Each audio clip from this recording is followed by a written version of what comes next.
Everyone, this is Mrs. Morell with your recap for Thursday and Friday, September 10th and 11th. We are now on Unit 3, and we're talking about characteristics that all living things have in common.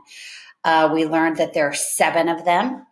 They are that all living things have cells, all living things use energy, all living things reproduce, all living things contain DNA. All living things respond to their environment. They sense and respond to their environment. All living things grow and develop, and all living things have levels of organization. So we gave you some information last class period. We gave you a virtual card sort and a discussion question and a video. We've asked you guys to learn the difference between biotic and abiotic. Biotic simply means living. Abiotic means not alive. In particular, components of an organism's environment. So, for example, the food an organism consumes, if it's a heterotroph, is biotic. The water it drinks is abiotic, not alive. So we have classified environmental factors into biotic and abiotic.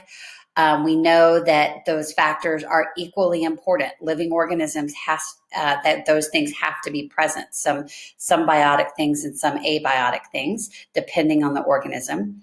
And we learned that unless all 7 characteristics are present, the item is not alive. And I called it an item because if it's not alive, it's not an organism. So in class, we did our warm-ups. We reviewed your card sort discussion and video. We watched a PowerPoint presentation. We did this together. So I encourage you to open this and click back through it. It reviews those 7 characteristics of living things in terms of a sea sponge. So it's a sea sponge all throughout the video, all throughout the PowerPoint, and talks about each of those characteristics for you.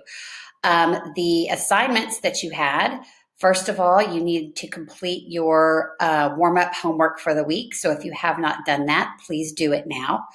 Then we asked you to work through a characteristics of living things lesson page.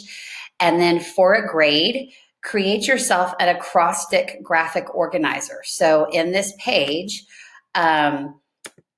we laid out those 7 characteristics and highlighted the letters and asked you to set up your own acrostic. So my example was Lucky Evangeline can draw really good rabbits happily.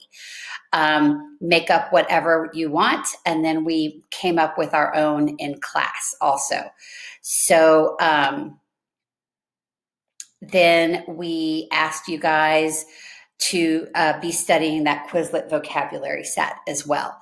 So we are well into Unit 3 with characteristics of living things, and we will continue with that study on Wednesday and Thursday of this week, the 16th and 17th.